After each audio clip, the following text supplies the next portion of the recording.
పేర్లమ్మ నీ పేరు? షీలా హవీలా అంతేనా? ఇంకేమైనా ఉన్నాయా పూర్తి పేరు? షీలా హవీలా గత 9 సంవత్సరాలు దేవుడు వారిని కరుణించి కాపాడి 10వ సంవత్సరాన్ని దేవుడు దయాకిరీటంగా అనుగ్రహించాడు. ఈ సమయం కొరకు దేవుని వాక్యంలో నుండి 100 కీర్తన గ్రంథము 65 అధ్యాయం.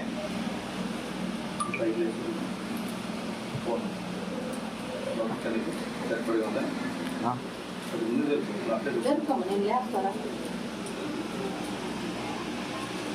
65వ కీర్తన 65వ కీర్తన 11వ వచనం అందరము కలిసి చదువుకుందాం. కీర్తన గ్రంథం 65 అధ్యాయం 1వ వచనం 11వ వచనం మొదటి భాగం అందరం కలిసి చదువుకుందాం. సంవత్సరమును నీ దయా కిరీటము ధరింపజేసి ఉన్నావు. మరొకసారి అందరం కలిసి చదువుకుందాం. సంవత్సరమును నీ దయా కిరీటము ధరింపజేసి ఉన్నావు.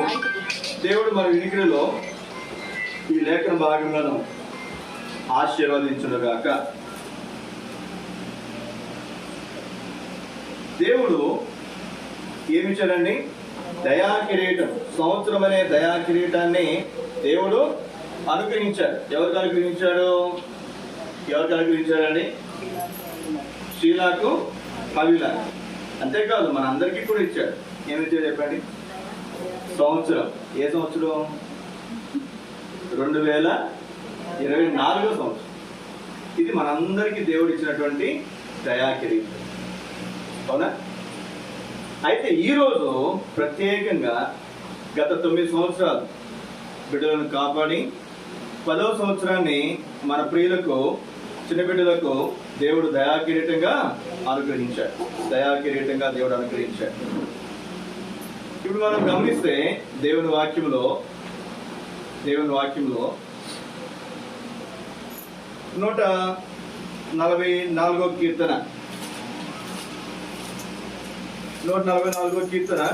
ఈ కీర్తనలో ఉన్నటువంటి మాటలు ఒక 5 తలంపులు క్లుప్తంగా మీ ముందు ఉంచడానికి ప్రయత్నం చేస్తాను.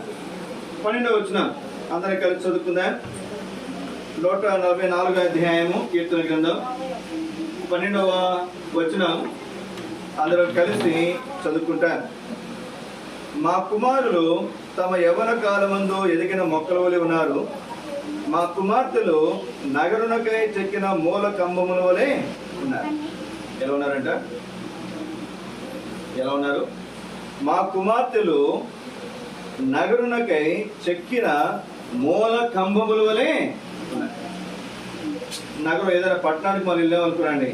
ఇప్పుడైతే ఇవన్నీ తక్కువ, కానీ ఇప్పుడు పల్లెటూరులో మనం ఎక్కువ చూస్తాం. వెళ్ళగానే ఒక గొప్ప ద్వారం, ముఖద్వారం ఉంటుంది. ఏముంటుందండి? ముఖద్వారం ఉంటుంది.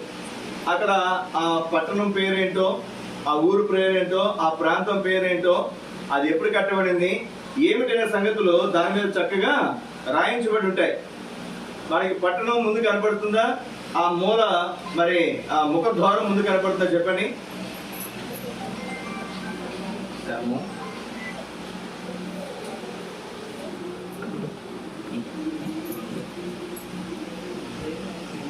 ఏం ముందు కనపడుతుంది మనకి? పట్టణం కనపడదు. ఏం కనపడుతుంది? ముఖద్వారం కనపడుతుంది. ఇక రాగినటువంటి మాట, మా కుమార్తెలు నగరునకై చెక్కిన మూల కంబముల వలె.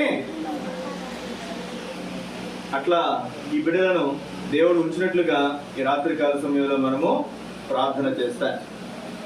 ఒక 5 సంగతులు ఈ అధ్యాయంలో మీకు జ్ఞాపకం చేయడానికి ప్రయత్నం చేస్తాను నేను.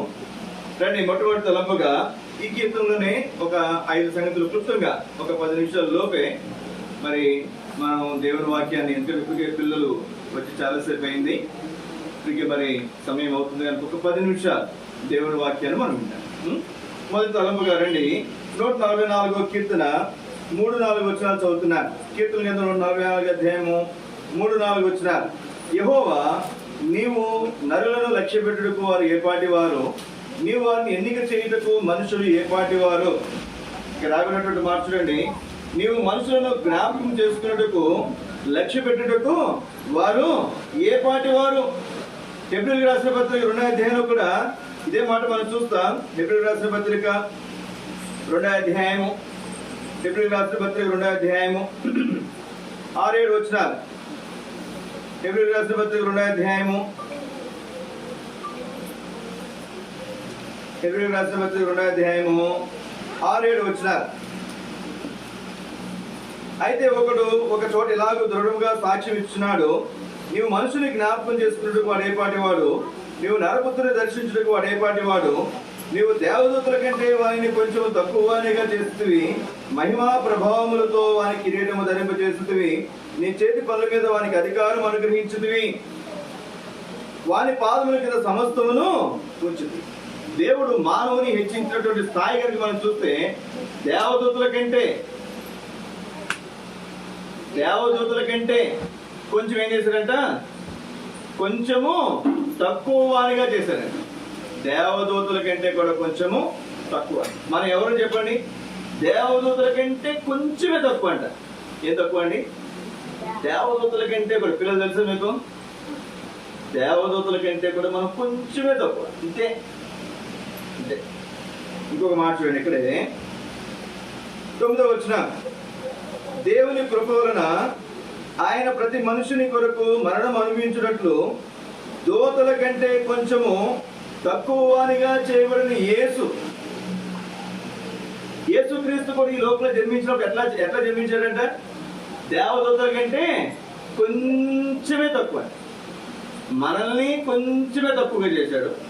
యేసుక్రీస్తు వారు కూడా ఈ లోకానికి వచ్చాడు, ఎలా వచ్చాడు చెప్పండి, దేవదూతల కంటే కొంచెం తక్కువ వానిగా చేయబడుకొచ్చాడు. అంటే మనం ఎట్లా ఉన్నామో అట్లానే దేవుడు యేసుక్రీస్తు ఈ లోకానికి వచ్చాడు, లేదా యేసుక్రీస్తు వారు ఈ లోకానికి ఎట్లా వచ్చారో అట్లాగే మనల్ని ఈ లోకంలో సృజించాడు. ఏం చేశాడు చెప్పండి, సృజించాడు. కానీ ఇక్కడ మనకు జ్ఞాపకం చేయబడుతున్నటువంటి మొట్టమొదటి మాట, మనము దేవుని స్వరూపంలో మనం ఉన్నాం. దేవదూతల కంటే కొంచెం తక్కువ వారికి యేసుక్రీస్తు వారు ఈ లోకంలో జన్మించినట్లుగానే మనల్ని కూడా దేవదూతల కంటే కొంచెం తక్కువ వారినిగా దేవుడు ఈ లోకంలో సృష్టించాడు. ఇది మొట్టమొదటిగా మీకు జ్ఞాపకం చేస్తున్నాను. 2వ తలంపుగా రండి, 144వ కీర్తన 15వ వచనం. 144వ కీర్తన 15వ వచనం. 144వ కీర్తన 15. ఇట్టి స్థితి గలవారు ధన్యులు, యెహోవా తమకు దేవుడుగా గల జనులు ధన్యులు. యెహోవా తమకు దేవుడుగా గల జనులు ధన్యులు. పాత నిబంధనలో యెహోవా అని ఉంటుంది, కొత్త నిబంధనలో యేసుక్రీస్తుగా మనం చూడగలుగుతున్నాం. యెహోవా తమకు దేవుడుగా గల జనులు ధన్యులు. ఈ లోకములో దేవుళ్ళు ఉన్నారు, దేవుళ్ళు అనబడేవారు ఎంతో మంది ఉన్నారు. అయితే బైబిల్ చెప్తుంది, యేసుక్రీస్తుని ఎవరైతే దేవుడుగా కలిగి ఉన్నారో వాళ్ళు ఎవరంట, ధన్యులు. అట్టి స్థితి కలిగినటువంటి వారు, యేసుక్రీస్తుని దేవుడుగా కలిగినటువంటి వారు ధన్యులు. ఎందుకు? ఇంకొక మాట కూడా చూడండి, ద్వితీయోపదేశకాండము 32వ అధ్యాయం, ద్వితీయోపదేశకాండము 32వ అధ్యాయము 29వ వచనం. ద్వితీయోపదేశకాండము 33వ అధ్యాయము చివరి వచనం, ఇశ్రాయేలు నీ భాగ్యం ఎంత గొప్పది, యెహోవా రక్షించిన నిన్ను పోలినవాడు ఎవడు, యెహోవా రక్షించిన నిన్ను పోలినవాడు ఎవడు. ఎందుకు మనము ధన్యులం అంటే, యేసుక్రీస్తుని కలిగినటువంటి వారము, యేసుక్రీస్తు మనల్ని ఏం చేశాడు చెప్పండి, రక్షించాడంట. ఏం చేశాడు చెప్పండి, రక్షించాడు. యేసుక్రీస్తు వారు నిన్ను నన్ను ఏం చేశాడు చెప్పండి, రక్షించాడు. రక్షించడం అంటే ఏంటి, రక్షించడం అంటే ఏంటి, మనం రోడ్డు మీద నడుచుకుంటూ వెళ్తున్నా, వెనకాల బండి వీడియో వచ్చేస్తున్నాడు, మనం చూసుకోలే, ఎవరైనా పట్టుకుని పక్కన లాగారు అనుకున్నాండి, అప్పుడు మనం ఏం చేయబడ్డాం చెప్పండి, ఆ ప్రమాదం నుంచి, ఆ నష్టం నుంచి మనము తప్పించబడ్డాం, రక్షించబడ్డాం. అది రక్షించబడటం అంటే. మనమందరం కూడా ఈ లోకంలో ప్రతి మానవుడు ఎవరు చెప్పండి, ఏ భేదం లేదు, అందరూ పాపం చేసి దేవుడు అనిపించే మహిమను పొందలేకపోతున్నారు. మనందరం కూడా పాపులమే. మనందరం కూడా ఎవరు చెప్పండి, మీరు తప్పులు చేస్తారు లేదా, అబద్ధాలు ఆడతారు, పక్కన గిలుతారు కదా, మనకు నచ్చి దొబ్బేస్తారు, చేస్తారు లేదా? లేదా? నేను చేసేది చిన్నప్పుడు, మీరు చేయట్లా? చేయాలి, చిన్నప్పుడే చేయాలి. పెద్ద ఎంతో దొంగతనం చేశారు అనుకో, కానీ అతను పడిపోయి తెలుసో తెలియక మనం ఏం చేస్తాం చెప్పిన తప్పులు చేస్తాం. అయితే మనం చేసిన తప్పులను బట్టి మనం ఎక్కడికి పోవాలి? నరకానికి పోవాలి. పాపం వల్ల వచ్చే జీతము మరణం. అమ్మో, ఇందులో పాములు పెడతారు, నిద్రపోతారు ఎవరైనా? అందుకే పాములు పేరుస్తారు, నిద్రపోకండి. పాపం వల్ల వచ్చే జీతం మరణం. ఏ మరణం? ఇది రెండో మరణం, నరకం అని చెప్తుంది బైబిల్. ఈ నరక శిక్ష నుంచి తప్పించేది ఎవరు అంటే యేసుక్రీస్తు వారే. మళ్ళీ ఏం చేస్తారంటే నాకు నరక శిక్ష నుంచి ఏం చేస్తారంటే, నరక శిక్ష నుంచి ఆయన మనను రక్షించువాడు, యెహోవా రక్షించిన నిన్ను పోలిన వాడు ఎవడు? ఎంత అద్భుతమైనటువంటి సంగతి చూడండి. యేసుక్రీస్తు వారు నిన్ను నన్ను రక్షించాడు. ఒక మాట సమూయేలు 2వ గ్రంథంలో చూస్తాం. సమూయేలు 2వ గ్రంథం 7వ అధ్యాయం 23వ వచనం. నీకు జనులకై వారిని నీవు విమోచించినట్లు ఏం చేశాడంట? విమోచించాడు. దేని నుంచి విమోచించాడు? మరణ శిక్ష నుంచి విమోచించాడు, విడిపించాడు. మీరు ఏదైనా తప్పు చేశారు అనుకోనండి. ఇప్పుడు మా పిల్లలు తప్పు చేశారు, స్కూల్లో వాళ్ళు కొట్టడానికి రెడీగా ఉన్నారు. నేను అనుకోకుండా ఆ టైంలో అక్కడికి వెళ్ళాను అనుకోనండి. ఏం చేస్తాను? నేను ఏం చేస్తాను? అయ్యా సార్ ఏమనుకోకండి, ఏదో తెలియక చేస్తాడేమో, వాడిని వదిలేసేయండి అని నేనేం చేస్తాను చెప్పాడు. వాడిని ఏం చేస్తాను? నేను విడిపిస్తాను. ఒకవేళ వాడు ఒక 1000 రూపాయలు దొంగతనం చేశాడు అనుకోనండి, 1000 రూపీస్. అప్పుడు ఏం చేస్తారు చెప్పండి? వాళ్ళు ఆ 1000 నువ్వు కడితే వాడిని ఏం చేస్తా? ఇప్పుడు నా కొడుకు కాబట్టి ఏం చేస్తాను? నేను ఆ 1000 రూపీస్ నేను అట్లా నేను నా కుమారుని ఏం చేస్తాను? నేను విడిపించాను, దాన్ని విమోచించటం. మనందరూ నరక శిక్షకు వెళ్ళవలసినటువంటి వారము. ఆ నరక శిక్షని తప్పించడానికి యేసుక్రీస్తు వారు మన కొరకు మనం పొందాల్సిన శిక్ష ఏవైతే ఆయన శిలువలో పొందడం ద్వారా, ఆయన మన శిక్ష అంతా కూడా ఆయన పొందడం ద్వారా, మన చేతిలో చేసిన పాపాలకు ఆయన చేతిలో మేకులు కొట్టబడ్డాయి, మన కాళ్ళు చేసిన పాపాలకు ఆయన కాళ్ళతో మేకులు కొట్టబడ్డాయి, మన శరీరం చేసిన ప్రతి పాపానికి ఆయన శరీరం వీపు పొలములో దున్నబడుతూ వచ్చింది. మన ఆలోచన ద్వారా ఆలోచన తలంపుల ద్వారా చేసిన పాపాల నిమిత్తమై ఆయన తలకు ముళ్ళ కిరీటము పెట్టబడి. ఇవన్నీ ఎందుకు జరిగినాయి అంటే మన పాపాలను బట్టి. మన శిక్ష అంతా ఎవరు మీద వేస్తున్నారు? ఆయన మీద. ఆయన మనల్ని విమోచించాడు. అర్థమవుతుందా? కాబట్టి ఇప్పుడు నేను ఎవరిని ధన్యుడిని. ఇప్పుడు నేనే తప్పు చేయలే. ఎందుకని నా తప్పులన్నీ ఎవరు భరించారు? ఆయన క్రీస్తు భరించాడు. క్రీస్తు యేసునందున్న వారికి ఏ శిక్షా విధియు లేదు. కాబట్టి నేను ధన్యుడిని. ఎవరైనా సరే మీరు ఏ దేవుని నమ్ముకునండి, ఏ మతాన్ని అనుసరించండి, మీరు చెప్పగలిగితే నా పాపాలు క్షమించబడ్డాయి, నా దేవుడు నా పాపాలు క్షమించాడు అని కనుక మీరు చెప్పగలిగితే మీరు ధన్యులే. ఒకవేళ అట్లా చెప్పలేకపోతే యేసుక్రీస్తు వారు మాత్రం చెప్పగలిగినటువంటి మాట బైబిల్ ఆధారం చేసుకుని ఆయన మన పాపములను క్షమించే దేవుడు. 3వ తలం కనండి 144వ కీర్తన, 144వ కీర్తన 2వ వచనం. ఆయన నాకు కృపానిధి, నా కోట, నా దుర్గం, నన్ను తప్పించేవాడు, నా కేడము నేను ఆశ్రయించేవాడు. ఆయన జనులను నాకు లోపరిచిన వాడు ఉన్నాడు. 4వ వచనం. నరులు ఒట్టి ఊపిరిని పోలి ఉన్నారు, వారి దినములు దాటిపోవు నీడవలే ఉన్నాయి. మనం కనుక ఆలోచిస్తే దేవుని వాక్యంలో ఆయన నాకు కోట, నాకు దుర్గము, నన్ను తప్పించేవాడు. ఇతరులు నన్ను ప్రేమించుతున్నాడు కనుక ఇతరుని నేను తప్పించేదను. ప్రతి కీడు నుంచి, నష్టం నుంచి, ప్రమాదం నుంచి దేవుడు మనల్ని ఏం చేస్తాడు చెప్పండి? తప్పించే దేవుడు, మనల్ని కాపాడేవాడు. దినం వెంబడి దినం, రోజు వెంబడి రోజు, వారం వెంబడి వారం, నెల వెంబడి నెల, సంవత్సరం వెంబడి సంవత్సరం దేవుడు మనం ఏం చేస్తాడు? ప్రతి కీడు నుంచి, ప్రమాదం నుంచి, ఎన్నో రకాల ఇబ్బందుల నుంచి, ఆపదల నుంచి, నష్టం నుంచి మనం ఏం చేస్తాడు? దేవుడు తప్పించేవాడు. తప్పించడానికి ఆయన ఏం చేస్తున్నాడు? 64వ అధ్యాయం యెషయా గ్రంథం 1వ వచనం. గగనమును తీర్చుకొని నీవు దిగి వచ్చేదవుగాక. ఎలా వస్తున్నట్టు ఆయన? గగనం అంటే ఏంటమ్మా? ఆకాశం. ఆకాశమును చీల్చుకుని వస్తారంటే నిన్ను రక్షించడానికి. ఇశ్రాయేలును కాపాడువాడు కునుకడు, నిద్రపోడు. ఈ దేవుడు ఏం చేస్తారంటే యేసుక్రీస్తు వారు ఆకాశమును చీల్చుకుని వస్తారంట. సమూయేలు 2వ గ్రంథం 22వ అధ్యాయం, సమూయేలు 2వ గ్రంథం 22వ అధ్యాయము 10వ వచనం. మేఘములను వంచి ఆయన వచ్చెను. ఎలా వస్తారంట? మేఘములు మీరు ఉంచుతారా? మేఘాలు వంగుతాయా? కానీ దేవుడు అంట మేఘాలను కూడా ఏం చేస్తాడండి? వంచి. మనకి ఆకాశానికి మధ్యలో ఉన్నాయి, మేఘాలు ఉన్నాయి. సూర్యునికి మనకి మధ్యలో మేఘాలు అడ్డు వచ్చినాయి అనుకోండి, ఎండ ఉంటుందా? ఎండ ఉండదు. మేఘం అడ్డు వస్తారు చెప్పండి, చల్లగా ఉంటుంది కదా. అంటే ఏమంట వచ్చి సూర్యునికి మేఘం అడ్డు, మేఘం పక్కకి వెళ్ళిపోయిన తర్వాత ఎండ వస్తుంది.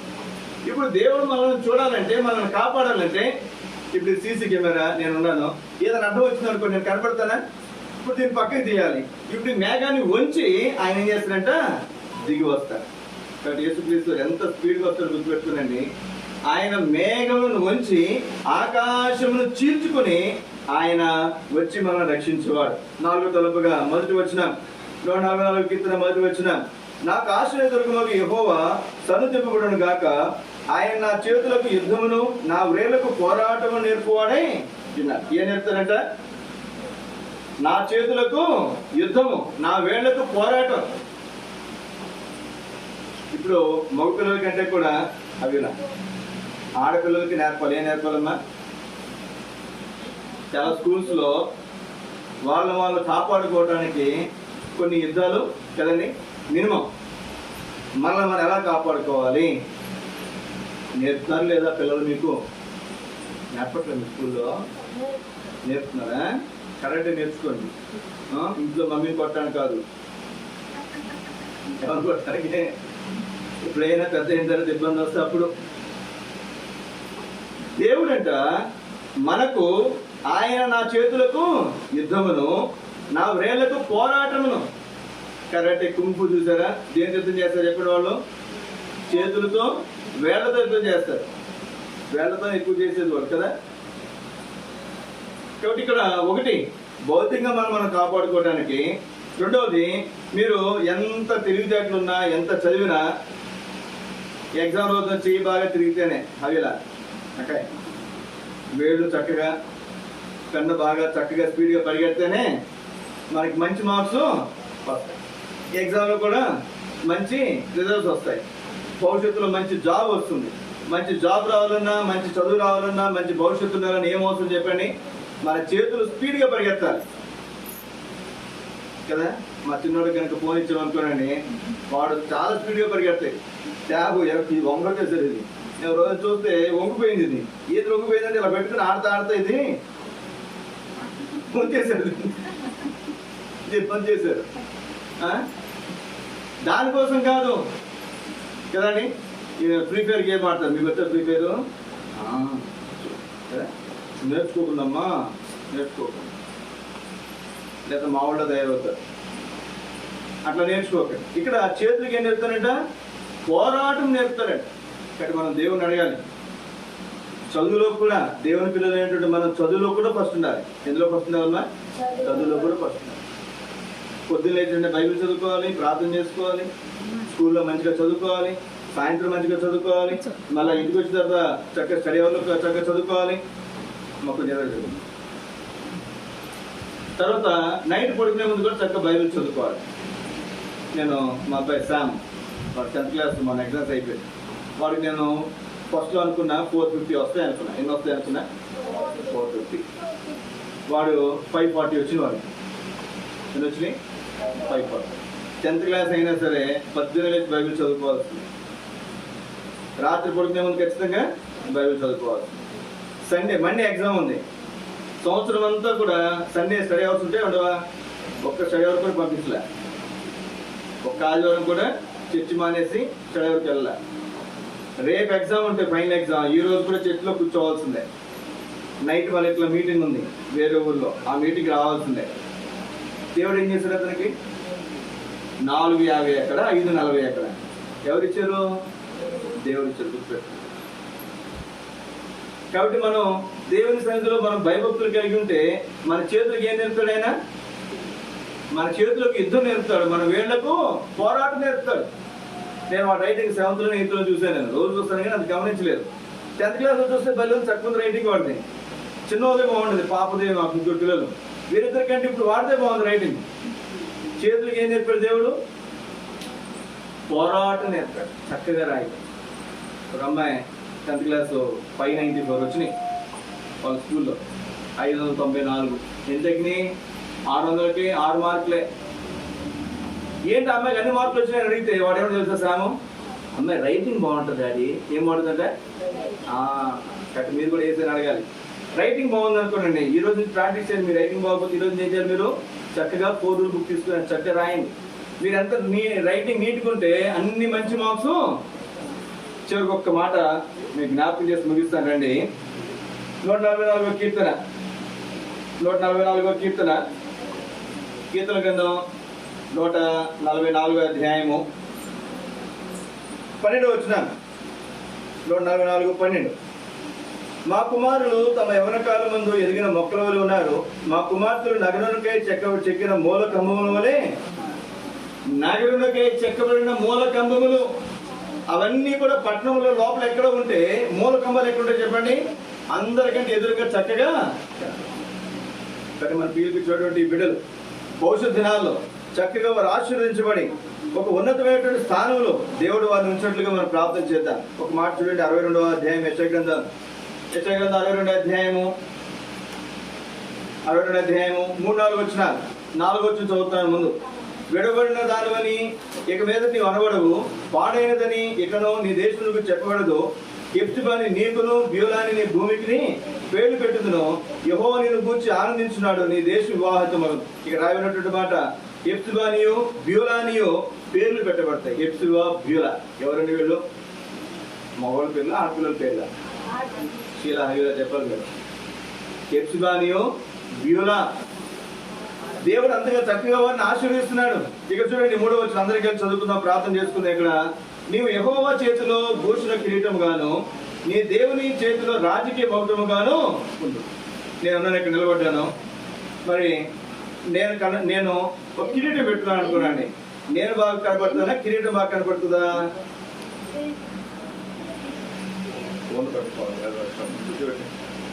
నేను కనపడుతున్నా, కిరీటం కనపడుతుందా?